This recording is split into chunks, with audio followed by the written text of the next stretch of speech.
I'm Dr. Chris Feil. This is Shoes 101. I named it Shoes 101 because theoretically you could do a 3-hour course for a full semester at Iowa State on shoes.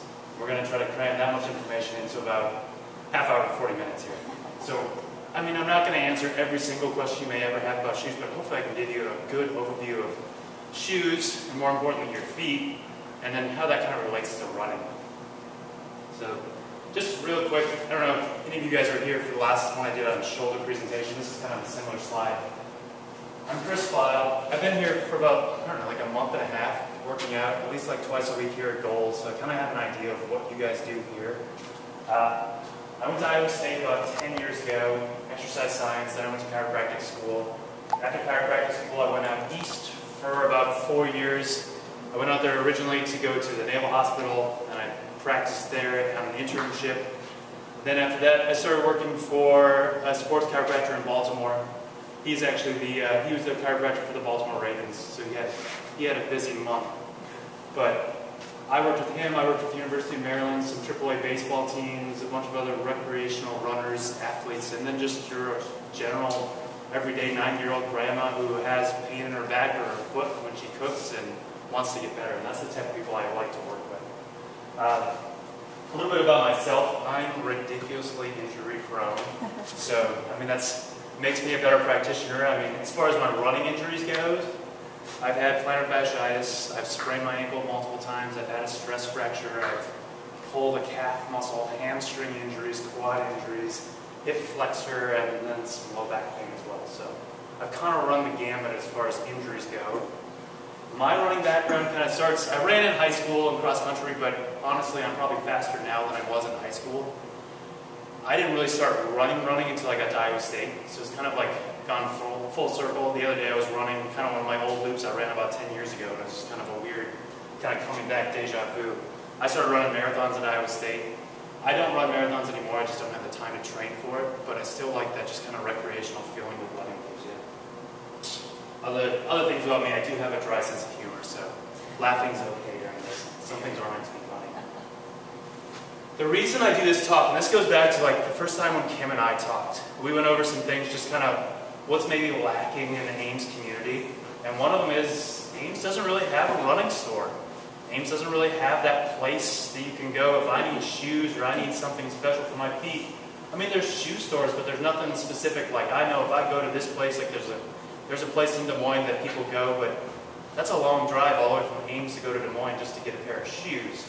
So I wanted to help bring some of that to Ames as far as just getting the word out there, what you should look for in a shoe, what you should look for in your feet, and taking some of that mystery away. Because a lot of people kind of, if you can see this, you kind of feel chained down to not really knowing about the shoe. It's almost like every time you walk into the shoe store, you're buying a $100 lottery ticket. You're not really sure what you're going to get. You're hoping you get it big, and then I heard someone complaining before, you play those same numbers, and the next time you don't hit it, because they changed the shoe on you.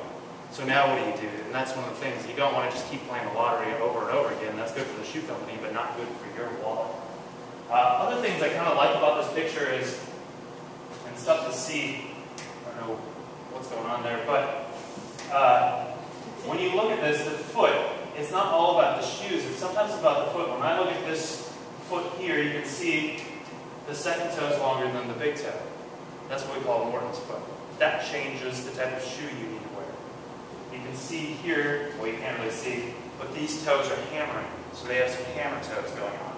And what that means history-wise about that foot and what that means about what you need to wear as far as a shoe. So again, if you're able to kind of see through the chains and see what's actually going on with the foot, you can fit a better shoe with that.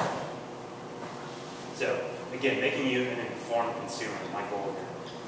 So quick outline of what we're going to do today. First, we're going to learn about what goes in the shoe. That would be your actual feet.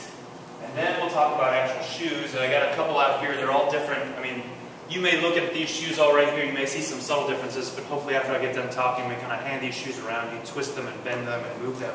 You can see what the differences are and how maybe one foot over here fits good for one shoe and then another person over here fits better for another shoe.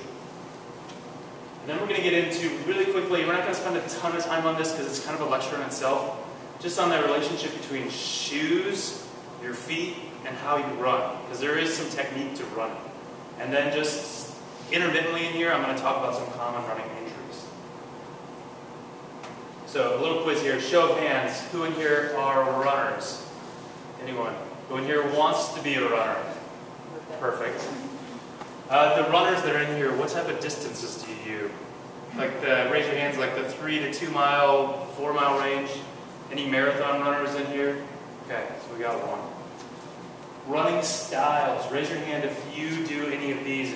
Probably none of you do like a chi running style or a pose technique. I didn't think so. Foot strike patterns. Who in here heel strikes when they run? Okay. Who lands on the middle of their foot when they run? And then on their toes when they run? Who in here doesn't know? And I guess where do you guys buy your shoes? Just kind of randomly throw out some places. Shields. Shields. Spikes And Ankeny. Anybody buy here in Ames? I've gotten the Trade-on. Jacks. Gotcha. And then as far as shoe, when you do go buy your shoes, are you getting them fit? Or are you just having like the 16-year-old high schooler that doesn't know anything kind of just hand you a pair of shoes? Yeah, perfect. So I always throw this slide in my presentations. Kind of the evolution of man. Lots of times I end up talking about this part here where we end up all hunched over and crouched in our desk jobs, and then we try to come in here and we get hurt because we're doing this 8 hours a day, and then we try to come in here and do some functional exercise. Well, in this talk I actually want to focus on the transition between that and that. Not being too political or anything like that, but why did we go about 10 to 5 million years ago, and scientists can't really decipher if it was 10 million years ago or 5 million years ago, but why did we go from walking on fours to walking on just our 2 feet? Any ideas out there? Anybody? The two big ideas are, and this first one's kind of disproven because it doesn't really fit the time frame, is we started walking on 2 feet because we use tools with our hands. So when we walk on 2 feet, we free up our hands to do things. So we can use tools, and that kind of progressed to like human evolution. That one doesn't actually work out when you look at the archaeology. The big thing is actually walking on 2 feet is more efficient than walking on 4. Therefore, you can walk longer or run longer. And that kind of pled into the things as far as the hunter and gatherers. Humans can run about 18 miles. Typically, a human should be able to run that far. By doing that, you can run down a woolly mammoth or something like that. They could chase down their prey, and their prey would actually, by you running that far, the prey would get overheated and pass out and die. And that's how little humans got to track down big beasts like that. So that's kind of the theory. That's the top theory out there right now. So the difference between walking and running, there is a little bit of a difference. And there is a little bit of difference on the shoes you want to wear too. Walking, you think of like a pendulum.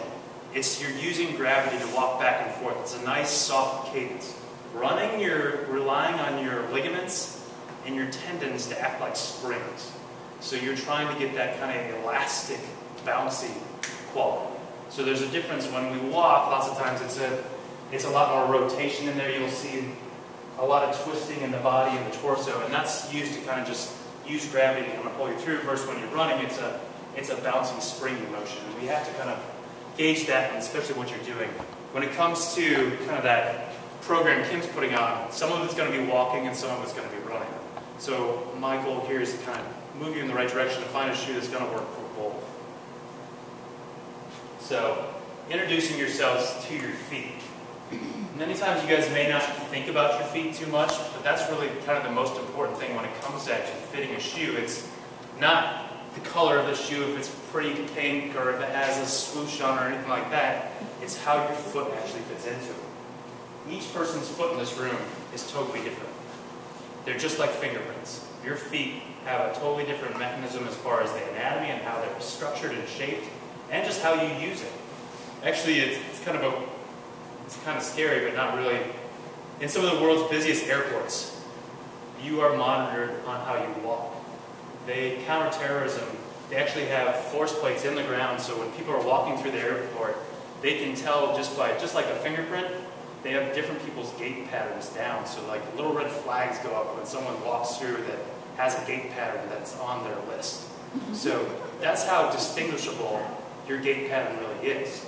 And they can tell by that if they're carrying something heavy, and if it's on the right or on the left. You can do a lot of things with gait analysis, and it's very specific. I'm trying not to bore you guys on a bunch of the anatomy.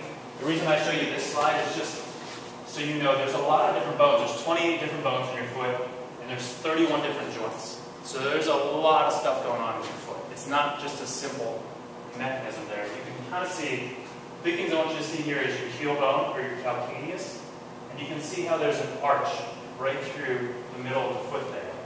In between there is what we call the kind of keystone, or there's a few metacarpals in through there. That holds up the arch. Most people, when they think of an arch in their foot, they only think of one. I want you to know that there's actually three. And that's where a lot of problems go wrong with feet and fitting in the right shoe. You only focus on this one arch here, the medial arch, which everyone's like, oh, I have flat feet, that medial arch is collapsed. Well, there's another arch that runs right across through here, your transverse arch, and there's one that goes alongside the longitudinal arch. The names aren't important, but just realizing that there's 3 points here. The 3 points come into what we call a tripod. So let's actually have everybody stand up. You guys actually got to exercise a little bit for me. When I talk about the tripod, I'm talking about 3 points on your foot. So we're talking the base of the heel, right underneath the big toe, or like the ball of the foot, and then right on the side below the pinky toe. You can kind of feel when you walk, first thing that's going to happen is your heel's going to hit, and then you're going to go out wide, kind of out to the side to the pinky toe area, and then you're going to come back over and touch under the ball of the foot. That's the ideal, when you're walking, that ideal kind of bang, bang, bang. As far as balance goes, so let's have everybody stand on one foot. I want you to take your weight and just press it all the way to the side, so to the outside. So you're just on those two. You can see your balance is shifted. Now to the opposite, you're going to put all your weight on the inside, so the big toe and then the heel. And again, you can kind of see what happens to your knee when you do that. You put a lot of more torque there, and your stability is going up. Same thing goes into squatting and lunging here in goals. If you're not landing on those 3 spots or able to contract those, so like when you go down for a squat, and Kim will always talk about, well, my knees are going in. Well, if your knees are going in, you're really only on these 2 parts of your foot. And that's an easy cue to get your knees back out is get back onto all 3 parts of that tripod. Let's do another. Most of you guys have your shoes off. Let's do another. Since you guys are standing, does everyone have shoes in here? Kind of, sort of. We'll do it at the end.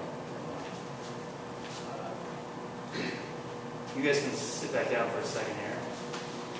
So, as I talked about, we kind of went through that progression angle. When we're off, and even kind of when we run, it's bang, bang, bang. Everybody's seen or walked behind someone in the mall or seen someone running in here in goals that does this, kind of that duck walk. So they're out to the side like this instead of here. Those people typically end up forming one of these, a bunion. Anybody in here have a bunion? Family members that have bunions? It's fairly common, especially with women. 90% of people that have bunions are women. We can kind of, you guys can boo and hiss at me later, but we have a slide. A lot of it has to do with the shoe wear you may use during the day, those 8 hours that you may have like a pump or a high heel type thing on. I'll get into why that really does affect your feet. And some of it's a little bit of a genetics, but the big thing I want you to realize is, again, if we only use those 2 parts of the tripod, so this part here and here, your ankle transitions differently. So let's go back a slide.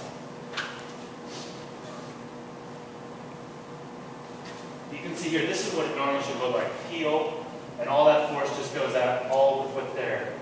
If I come over here, and I kind of got that splayed foot out to the side, and I'm only using this here and this here, all that force goes right through there, leading to muscles getting weak, so the actual bones of the foot start to splay out, And that force just goes through that one joint over and over and over again because you walk like 10,000 steps a day. Eventually that joint starts to erode and degenerate, and then a bunion starts to happen. When you have a bunion, you have to be really specific on the type of shoe you're going to get. Since when you have that bunion, the foot starts to widen out because you lose that arch that runs right through here. So your foot gets wider. The actual toe starts to come out to the side. So you need a wider base for the actual shoe, a wider toe box. Other things that will kind of happen is your foot will flatten down, so you don't need as tall of a shoe. And we'll get into that in a little bit once I start passing around the shoes. Typically people with bunions often overpronate. And pronation is one of those things that is easily misunderstood. And everybody nowadays overpronates. Well, pronation is actually a natural occurrence. Pronation simply it's three motions. You don't really need to know the motion specifically, but all it is when I'm coming to hit the ground, when I'm taking a step, I want my foot to shock absorb. So I don't want to hear like a huge thud when I hit the ground. For 5 million years, we've been walking upright, and we've had to walk on uneven surfaces.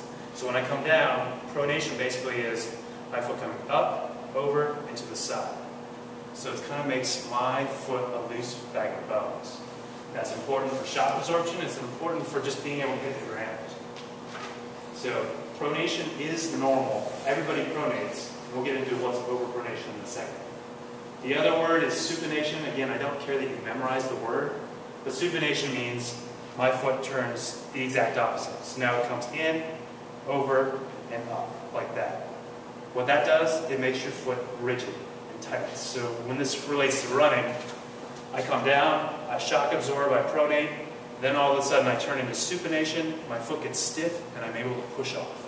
That makes you fast. That makes you efficient, and it makes it so you're able to run longer without injuries. So that's all I really care other than supination, pronation. Again, don't know the names. They're not as important as just knowing when you hit the ground, you got to shock absorb, and when you push off, you want your foot to be tight and rigid. As far as running goes, 70% of the time, you're in pronation. Only 30% of the time is that supination, that's that toe off. So overpronation, like I said, it's a big buzzword. Companies make millions and millions of dollars on different orthotics and different types of shoes to limit overpronation. Yet there's not really a good definition of it. My definition, and I use a good analogy for this, is basically it's an uncontrolled rate or speed of that foot collapsing in. So think about if I took a pebble and I tossed it to Kim. She's able to catch it. Same thing with your foot. If everything's working right, when I come down, my foot's able to control coming down and collapsing. If I take that pebble and put it in a slingshot and shoot it at Kim, she's not able to catch it, and she's going to get injured. That's what overpronation is. It's, yeah, my foot's coming down and doing what it's supposed to, but it's doing it so fast that my body can't control. So that's where overpronation comes in. And it's not always, you can use a shoe to help slow it down, but there's other things you can do exercise-wise with your foot and mechanics-wise to help slow that down. Another big problem is if one side goes way further in than the other. That's going to throw off everything. That's what we call the big deal with pronation. I mean, I always make fun of baseball players. I love treating baseball players. We can hear the baseball player, the pitcher that stubs their toe, and then like 3 weeks later blows out their shoulder. I mean, a lot of it has to do with if this foot gets messed up and you start going in too much on the foot, not only does the foot collapse down, but it rotates the inside of your leg starts to rotate in more, so you'll start getting knee pain. The actual thigh will rotate in, dropping your pelvis, so you'll get some back pain. Your back actually starts to shift and turn, and then one shoulder starts to dip more than the other. So it kind of just works itself up the chain. So you can see, again, I use the analogy, the guy that hurts their foot here, later on has a problem way up here. And it's all just kind of works itself through that chain. Especially in running, because you're doing the motion over and over and over. So, you guys can just do this seated here. When we talk about underpronation, kind of normal gait, and then overpronation, the things you're looking for are, you can just take your heel and you're going to hit and go out to the side, and then down, that would be your normal kind of gait cycle. Again, you're going heel, just a little bit to the outside, and off your big toe. Underpronation, which would be like a supinated foot, a really hard foot. I don't know if you guys have ever run on a treadmill or run next to someone on a treadmill and they're running next to you and just thud. Those are the people that don't pronate enough. Those are the people that have like a hard, rigid foot. Those people, when they're running, they're hitting heel and then just out to the side and then off. They're not actually getting over the big toe. That type of person, we'll show it here in a second. If we looked at their shoe, I don't know if any of you guys have running shoes in here, but when you go home and look at your shoes, when their shoes wear, it's all on the outside. Because that's all the time they're spending is out here. They're not able to actually transition through that other part of the tripod. The overpronator is going to do the opposite. They're going to come on their heel, and then instead of coming out to the side of the foot, they're going to kind of skip that and shoot right over to the big toe area. So they're going to collapse in. So that arch is going to fall. Everything's going to go really quickly. So they're bang right through like that. When we look at their shoe, they're still going to have a little bit of wear here. But there's going to be a ton of wear on this inside part of their shoe. Normally what I'd want to see on a shoe would be a normal wear pattern. Would be this middle one here. And this is just out of a Runner's World article. So you have a little bit of wear here for your heel striker, and then most of the wear is right in the middle. If you're, again, an overpronator, you're going to have more of the wear on the toe. If you're an underpronator, you're going to have more of the wear on the outside. And that's like a real simple diagnostic way to tell what you're doing. It can tell you things that you need to change things, and also tells you what type of shoe, because I'll explain what type of shoe goes with what here in a second. So, traditionally, like 10 years ago, 20 years ago, they came up with these three types of shoes. It would be these three right here. And there's, I don't know if any of you guys have heard of like motion control, a neutral shoe, and then a cushion shoe. So let's go back to the person that hits the treadmill really hard. They're supinator. They have that rigid foot. They don't pronate. They need a shoe with a bunch of cushion. Typically, they thought that person had a really high arch. So different people have different arch heights. Just by kind of generally, if you walked in the shoe store, that person saw that you had a really high arch, they would assume that you supinate and hit the treadmill really hard. So they'd stick you in a cushion shoe. And I'll kind of break this down, but basically what this shoe has a lot of shock absorption in it, because again, you're hitting that treadmill really hard, so you want to take some of that shock into the shoe to take the stress off your body. And also the shoe is really bendable and twists, because your foot's already really hard, you don't want to make it any harder. A neutral shoe, which most people kind of end up being, has a little bit of a twist to it. It has some shock absorption, but not a ton. And this is the Brooks Beast. Does anyone run in a Brooks Beast or a motion control shoe? We'll talk about why you would never want to run in one of these. I see people do it, but injury rates go like crazy. This is a total motion control shoe, and I'll hand these around in like a minute or two when we talk about these, break these down. But you can see there's absolutely no movement in this shoe. You can see how there's very little actual, it's a straight column, and there's the foam here protects pronation. So basically it's saying, if I just looked at your foot and it's completely flat, I'd say you have to wear a Brooks Beast because you're already pronated. This shoe will help prevent that from happening. But there's actually a big problem with that functionally, because the fastest man in the world, his feet are flat. Usain Bolt, I guarantee, is not running around in these things. These things are really heavy and make you really slow. It matters with how your foot actually moves. I kind of use the door analogy. I can look at that door and kind of assume how it moves, but until I actually get up there and move it, that's how I know how it moves. It could be really heavy or it could move really easily. Same thing with the shoes. You can't just look at a foot and just assume, like that door looks like it's not too heavy and I can move it. I can't just assume that. It may be really hard to move. And that's what really, how you fit a shoe. It's seeing how the actual foot moves, seeing how you run, and that's, again, Usain Bolt, his feet may be flat, but I'm sure his feet are actually very flexible and able to, he has great control of his feet.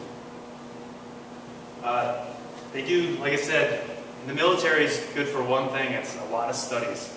So when people go into boot camp, they put them through a bunch of studies, and like one group of soldiers will go into boot camp and they'll put them in this type of shoe, and one group of soldiers will go into boot camp and they'll put them in a different type of shoe. The soldiers that go into boot camp and wear this motion control shoe, their injury rates skyrocket because their foot's not able to move right, and it puts a lot of extra stress on different joints because the shoe's so heavy. And there's also this little thing where it's not all about the foot. Certain people have things with their knees and their hips and their backs that you also have to worry about as well. So I'm going to kind of breeze through these little parts here. The big things I want you to get out of these next two slides are you need two things to run as far as the way your foot goes. As far as you need controlled pronation, but you also need dorsiflexion in your ankle. Lots of people in here, when I see one person, one of my patients is smiling over there. When you guys squat, you need that motion right through the ankles there. Same thing with running. When you're pushing off, if my ankle doesn't bend, I'm not able to push off right. That'll put more stress on my toe. And that's the next thing you need, is motion in your big toe. You should have about 65 degrees of motion in the big toe, because that's when you run, you push off right through there. If you don't have one of those, you could have had bunion surgery, you could have had an injury to your toe in the past, like a turf toe, or you've rolled your ankle a bunch of times. When you sprain your ankle, the big thing you lose is that range of motion, that dorsiflexion in your ankle. If you've done that enough, like myself, my ankle dorsiflexion, I really have to work to stretch out to keep right. Sometimes you have to compensate with the type of shoe you wear. All right, who in here has had plantar fasciitis? Some hands. Plantar fasciitis is very common, and I've had people ask me, especially from bowls, like, why is it so common here? Well, it's common everywhere. A lot of it is, especially if you're going from being very sedentary to actually exercising a bunch, that puts a lot of stress on your foot if your foot's not strengthened. There's good and bad things with shoes. Shoes are great if you get the right shoe for the right person, but lots of times shoes actually weaken our feet, because you have the shoe that has all these different types of foam in and everything, and sometimes that actually makes our feet a little weaker than they should be. So then when you get into here and you take your shoes off and you start doing kickboxing, all great things, your foot's weak over years and years and years of wearing shoes. I mean, think about it. We put 2-year-olds in shoes. They don't actually use their foot, like for the last 5 million years, we used our foot just barefoot. It wasn't actually until about 10,000 years ago, 100,000 years ago, that we actually started wearing shoes. So shoes, again, are good and bad. Plantar fasciitis is a tissue that runs from the tip of your toes here, up around your heel, and connects to your Achilles tendon. Think of it like saran wrap, like 30 layers of saran wrap. It's kind of a protective tissue, so if you step on something, it protects that rock from jutting all the way in and hitting the muscles and nerves and stuff in there. But it also serves as a mechanism. When I talked about when you push off, your foot needs to get really rigid, it tightens down and helps you push off. The problem is, if you lose that range of motion in your ankle, you start to put way more stress on your plantar fascia. Again, getting back to, if this doesn't bend, or if the big toe doesn't bend right, the two things connected to both of the plantar fascia will get stretched way more than it needs to. That's one situation where the foot's just really tight. The other situation that causes the problem is if you overpronate. You started out your life with a good arch, maybe you put on an extra 100 pounds in life, and your feet actually collapse due to the weakness in your feet. You had too much extra weight, and now your foot, instead of being 12 inches long, is 13 inches long, and that pulls on the plantar fascia. It takes time for that to adapt and get to where it needs to be. This one's, I don't know if you can kind of see this. I talked about this in the beginning. This is what we call a Morton's foot. I mean, I actually have a little bit of a Morton's foot. You can see where these toes are longer than the big toe. That changes how you push off. It changes the style of shoe you want to wear too. I'll get into that in a second. Other things that can go on, there's lots of other mechanical things that if you are having a problem, sometimes just the right shoe won't fix it, because the right shoe for your foot may actually cause more stress on your knee. Like you've seen, like the guy that walks in the door that looks like they rode in on a horse, like the bowed legs. If that person with the bowed legs had flat feet, and I tried to put him in a shoe like that that pushes my legs out even more, it's going to put even more stress on your knees. So that's, again, getting the right shoe fit is not just for your feet, it's for your whole body. And sometimes you have to compensate. The perfect shoe may not be the right thing for the rest of your body. Blisters. Anybody in here get blisters? Questions on blisters? The biggest thing how you make a blister is, first you have to have moisture, and then you have to have movement in your shoe. Because movement in your shoe means friction. Friction is going to get heat. Heat and moisture are going to cause a burn on your skin. These are kind of some different areas. So someone with, we talked about like a Morton's foot, where those two toes to the side are longer, they're going to come off more on the side of their foot here instead of over the big toe, just because the toes get in the way. So if they don't have the proper fitting shoe, they're going to get too much motion right there in that shoe, and they're going to start to develop a blister. This one, there's blisters right on the big toes there. That's overpronation. Again, a foot that's not controlled by the shoe, and it's sliding into the shoe, and it's putting pressure through there. So where they move too much is in that big toe region, because you relax in, they develop blisters there because the shoe didn't control. This one here is a heel blister. This happens a lot with women. I don't know if any of you guys have ever had that with the wrong type of shoe. I'll get into why that is, because your foot anatomy is a little different than male foot anatomy. It's getting better now. They have better selection for shoes for women. But like 20 years ago, they didn't have as good a selection because your ankle bones are lower, your heel cups are smaller, and that's, if you have a shoe that has a really wide heel in it, and your heel is really small, your heel is going to move around in there. And again, that heel moving around is going to cause friction, and you're going to get a blister. So, 10,000 years ago, that's the first evidence they found of people wearing shoes. And we've evolved into pumps. So here's your booing and hissing. I got to talk about it because it is an issue. We talked about bunions, 90% are in women. This may be a large cause of that. I'm totally good with high heels as long as you're sitting. They look fantastic, but just don't walk in them. I mean, I could do the show of hands, I won't look, but like how many of you actually wore them last week during Valentine's Day? I mean, just one of those, it's one of those things, it's a social thing, but it does put more stress on your foot, and it puts a lot of stress on your leg. And it can even put more stress into your back, too. Another thing that happens with high heels is you put all that stress up front, like this, and your toes will actually start to grip the ground more because your toes are trying to stabilize you. And you heard of like hammer toes where the toes kind of curl up and get really painful. A lot of that is just because all your weight's getting put pressure onto the toes. Your foot can go numb, the toes will start to curl and hammer, and then when you try to put on your running shoes, the toes are all curled and hammered up and they don't fit in your actual shoe. So you get blisters on the top of your toes, your foot doesn't function as well. High heels, like I said, just wear them when you're sitting. That's correct. Carry them in a little bag. Shoes are tools. And that's where we got to realize, again, like a high heel is a shoe to look good, but you would never go hiking with a high heel. The same thing with a running shoe. You shouldn't go hiking with a running shoe, and you shouldn't take a hiking shoe and go run a 5K, because they're meant to do different things. And that's sometimes, if you wear the wrong shoe for certain things, you'll get injured.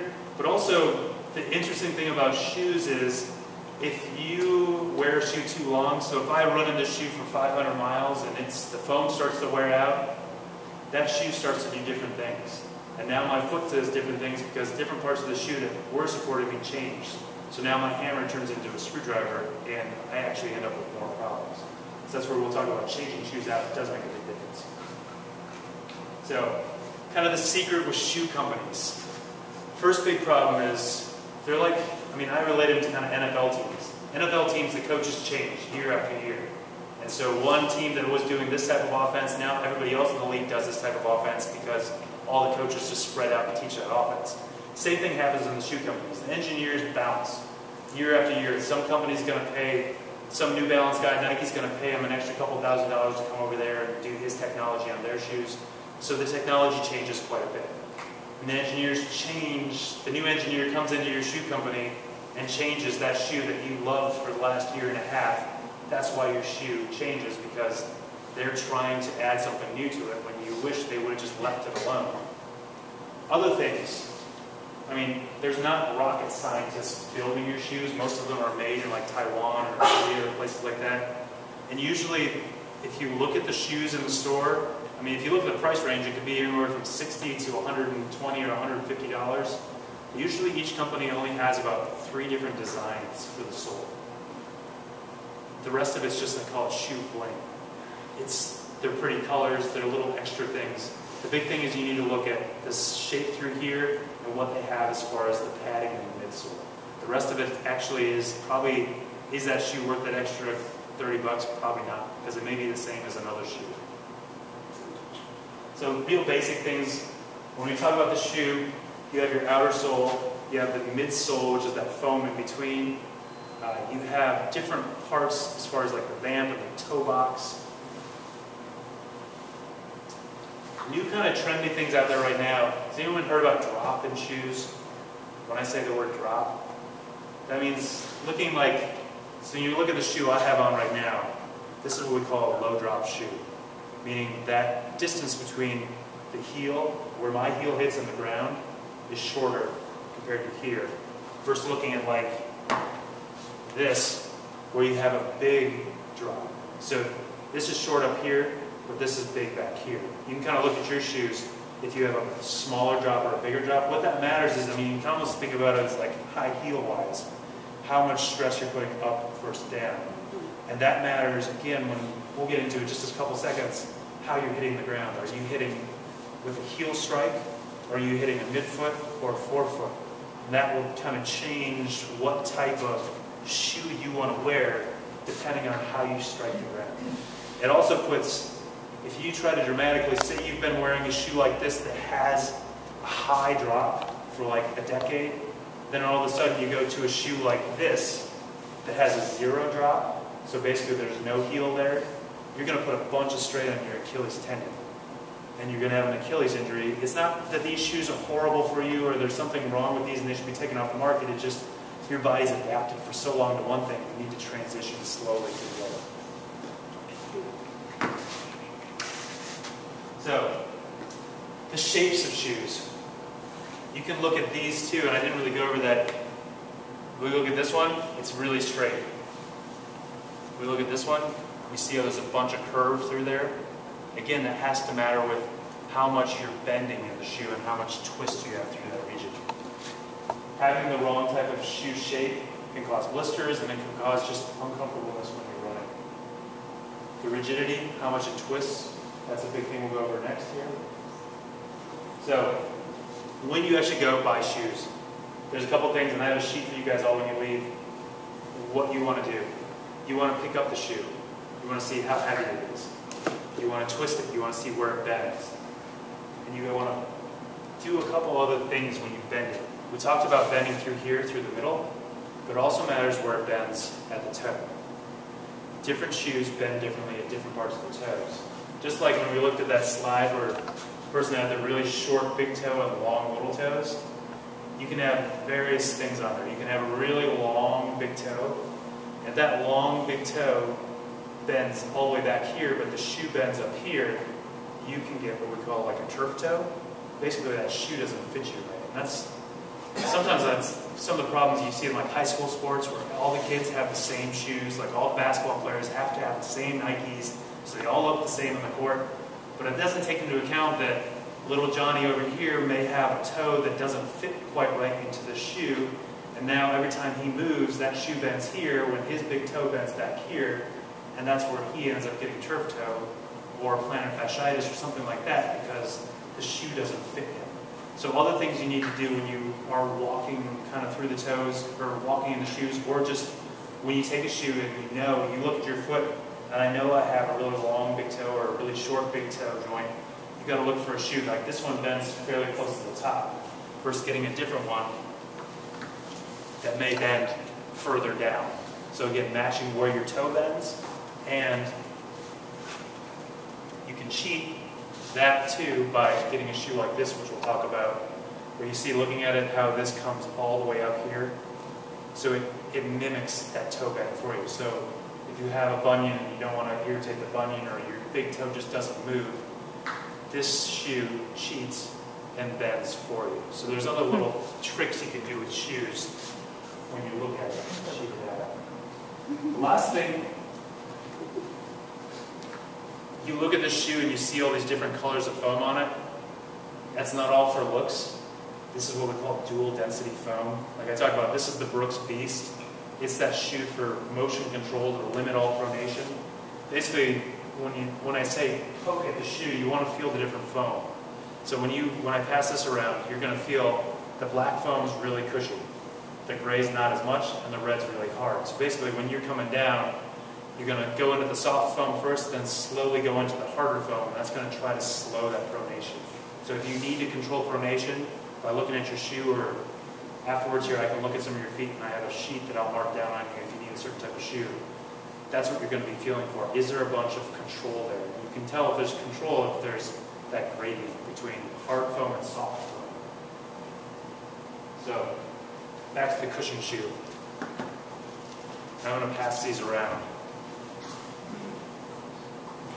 So these are the shoes that should have a lot of bend to them.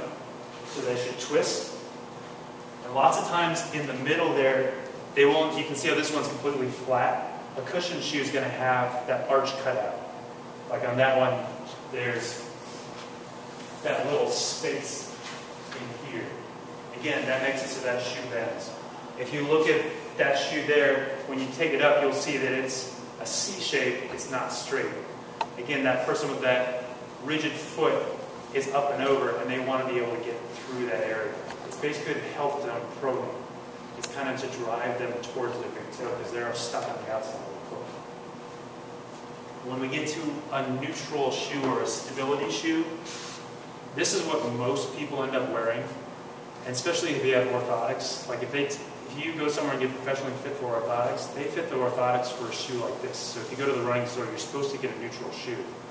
If you get orthotics and you try to wear them in something like this here, which we'll get to, that has all kinds of twist and bend to it, your orthotics aren't going to work, because this shoe's not really giving that neutral support that the orthotic was meant for.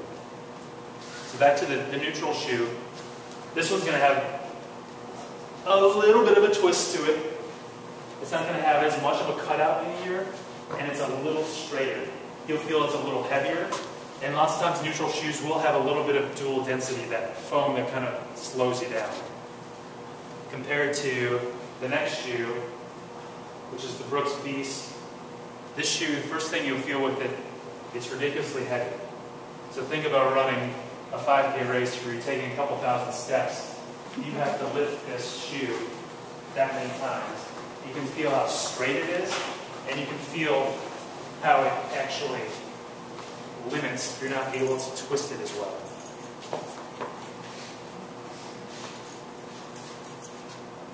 This next one, this is we call this a toe spring. And again, I kind of already mimicked that. You can see where, coming off the ground, that toe is way up compared to a normal flat shoe.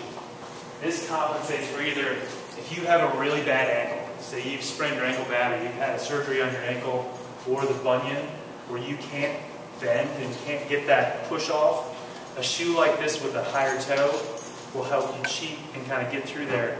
I say cheat, but it actually limits the amount of stress in different areas and takes some stress off your body. So the big thing with this shoe is just look at how that toe is curved up.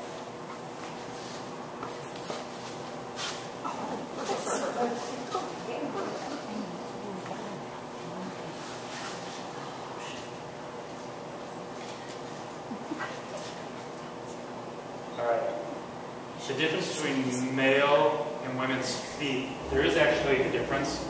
Like I said in the past, lots of times they just had one set of shoes out there. Women's shoes are more triangular. Male shoes are more kind of box-like, so they have a wide heel and the wide forefoot.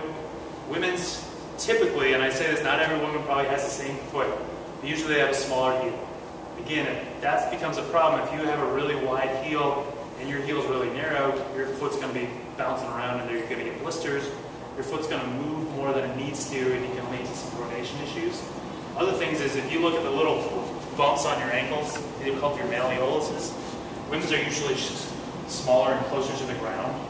So you want a shoe that goes down lower here, so that kind of ankle cup doesn't rub through there. You're not going to get, again, a blister. Same thing with the back here, keeping everything lower in the back. As far as women usually have shorter legs, and they have usually a wider pelvis. So that's when we talk about Q angles. That has to do with lots of times with the knees. So the pelvis is a little wider, and it puts just a little more torque onto the knees.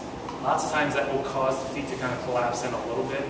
So you, again, as far as a women's shoe, sometimes they do have a little more support on the inside, because you're not, typically a woman with a wider pelvis isn't going to be supinated or riding on the outsides of the feet as much. Typically they're going to be in more like this. That's why when you see ACL injuries, male to female, it's about 70% female to about 30% male. Lots of it has to do with just the angle. The wider pelvis puts more stress on the knee there, and then the knee will go. Trail shoes. These are trail shoes. There's a difference between those shoes like this and these. Trail shoes, first thing is when you're running on trails, you're really running on uneven surfaces. So again, the drop in these compared to some of those is a lot less. Because if I'm up high on my normal running shoes on the trail and I roll my ankle, it's going to be a lot more stress on that ligament when I roll it up high like this. Think about walking in high heels. If you roll your ankle in high heels, it's going to put a lot more strain on your ankle than something low like this. It's also wider, so again, you can grip the ground a little better. And then the actual tread on here. You want to get a trail shoe that has tread that wicks away the mud. If you ran in the mud with a lot of those shoes, you would just be running around with 5 pounds of mud on your foot. The trail shoe is going to push that mud out. You can see how it's not going to grip on as well. So if you do a lot of running trail-wise, I'd say instead of just running with a road shoe like that, actually investing in a trail shoe and mixing it up, because they're different. They serve different purposes. It'll help save you in the long term as far as injuries go. So the last thing, kind of talking about the crash zone. Basically, that's how you strike the ground. People in here, I'm not going to try to change anybody as far as how you strike the ground. If you're a runner and you strike with your heel, and that's how you've always done it, it takes years to actually change to strike with your midfoot. And it takes a lot of time, and you can get injured just due to that thing. If you're having the same injury over and over and over again, and you've tried different shoes, you've tried different orthotics, you've tried this other stuff, that's the time where you actually try to change your glute. It's a second stage, because it takes a lot of work, and it's not fun. And that's the thing, if running's not fun, you're not going to want to do it, so it's not worth it. Usually it's best to start off doing the simplest things, but as far as, again, foot strike patterns, you can either have the heel strike, which is almost like when you're walking.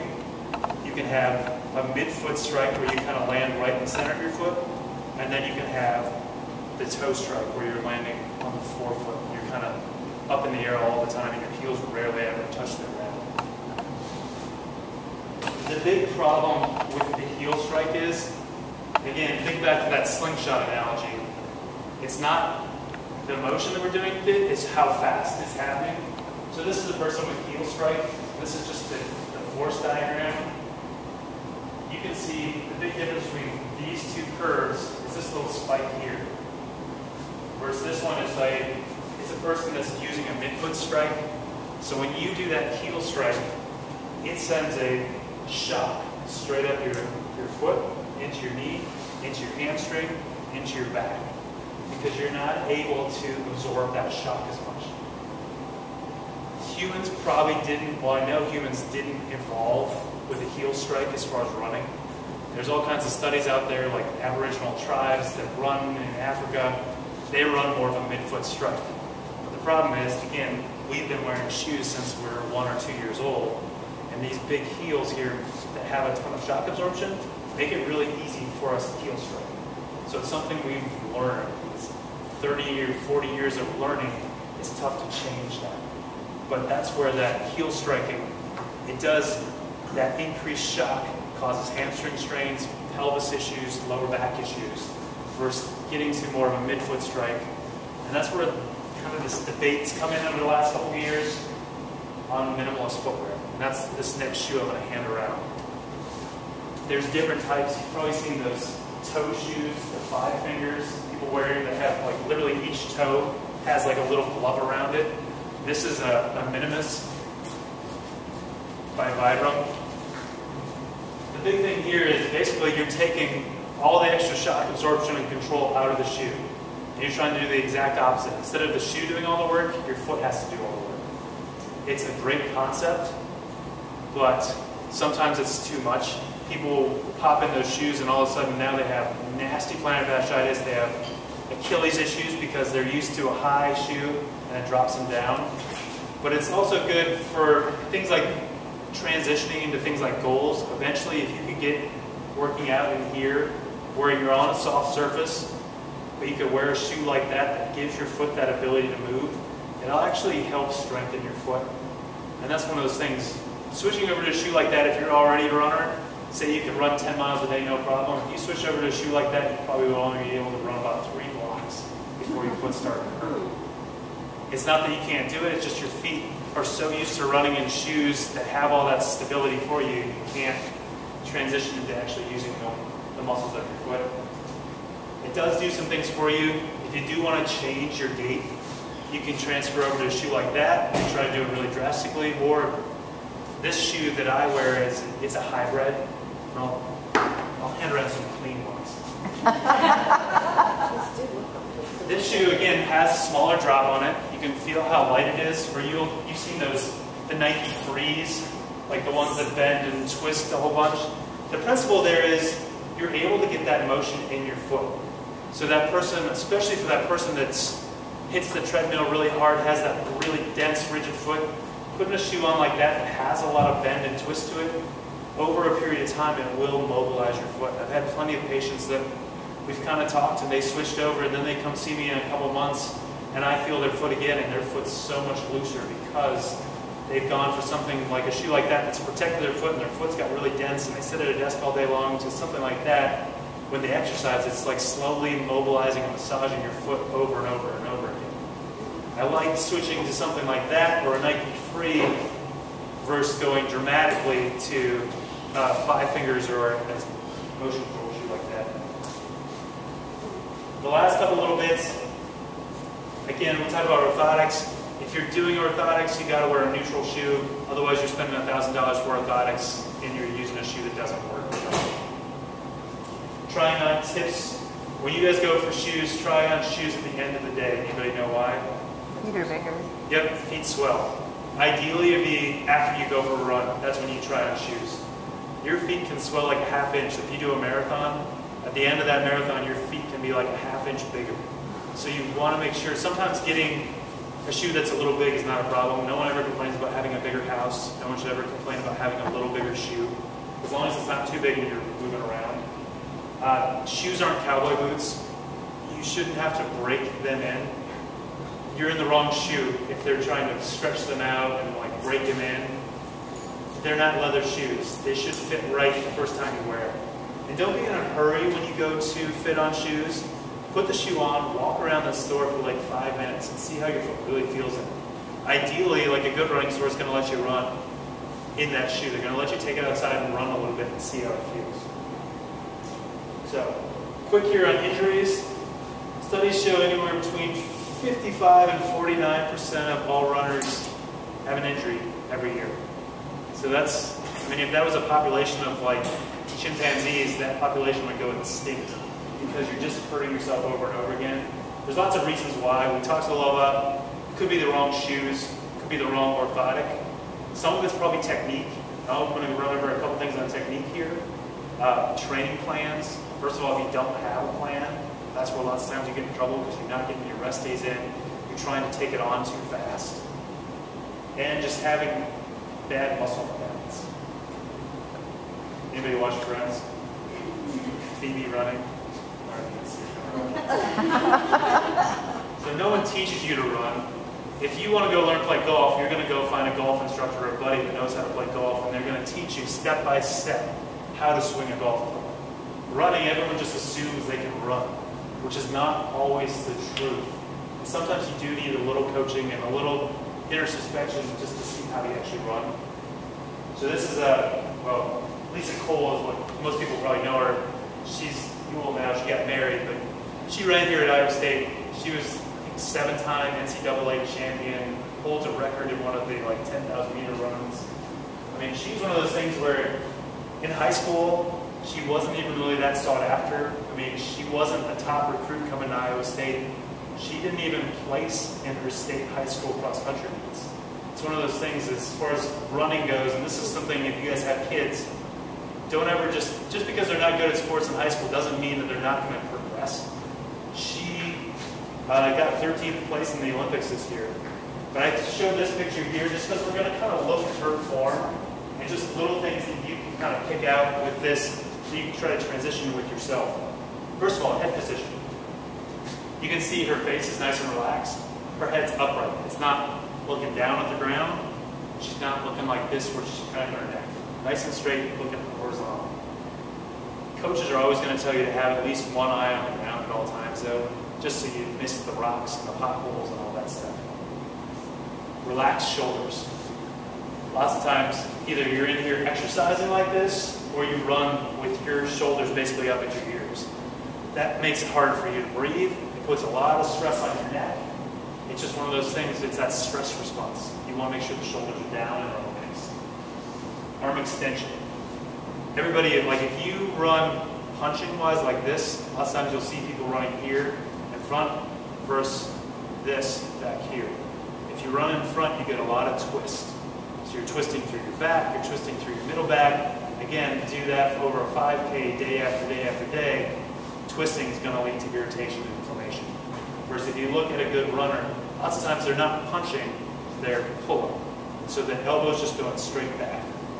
And that's one of the things, you want to think of your thumbs basically being right here along your hip. It's that pull back versus punch forward. Punch forward is going to cause you to rotate, it's going to make you inefficient. Pull back is going to cause you to be more efficient, more stable. Active cores. Same thing we talk about a lot in goals here, making sure your tummy muscles are on a little bit. Not 100%, but just on a tiny bit. If you're running and you're all the way back, kind of like with the J-Lo booty, your core is not on. Same thing if you're running forward and you're kind of all slouched forward, your core is not on. You want to have it so you're in a good, nice, tall position. Stable pelvis. This isn't a fashion model runway when you're running. You don't want your hips going side to side. That's a lot of extra wasted energy. You want your pelvis, when you look in the mirror, it's only moving about 1 inch to 2 inches side to side. Hip motion. A lot of running is actually done behind you, and that's where that hip extension comes into play. Big problems with people that haven't run, or hadn't run at all, or runners and are only recreationally. If you have a job where you sit 8 hours a day like this, and then you try to do something where you have to do this, it takes a while to stretch your hips out. So that runner stretch or the hip flexor stretch that you guys do in here, that's when you got to kind of hit even more on your own at home to make sure your hips are able to extend backwards. Because otherwise you'll just run up here and you're just not as fast, and you don't understand how the one person just scoots right by you. It's because they can extend their hips all the way. Knee position, kind of falling up here. If your knees are curved in, it's going to put a lot of stress on your knees. It's going to cause those feet to collapse. We already talked a little about pronation. We talked about ankle dorsiflexion and toe off. Again, you have to be able to do that calf stretch, and your big toe has to be able to move. If it doesn't, there's different shoes you can kind of change into to help get you through that. So, the last little bit here, if you guys are starting out running on the soft surface, change your shoes out 300 to 500 miles. Practice technique for if you're going to run for 20 minutes, spend 1 minute during that run just thinking about kind of those things up there, how you're running. Don't make it the whole time because that's boring and it's not fun, but just start from here and then run down to the end of the parking lot and just think about technique. If you do that over and over again for a couple months, that 1 minute will add up and your technique will actually get a lot better. Don't think about trying to overstride. Think about making your cadence faster. So the amount of times in a minute your feet hit the ground, instead of trying to get really long distances. That'll put less stress on some of your joints and ligaments. It actually will make you a faster, efficient runner. I always use this excuse. If you're having problems getting motivated, there's two things I like to do. It's either, if you're a social person, have a running partner. So just like goals here, you have a partner. People are accountable for each other.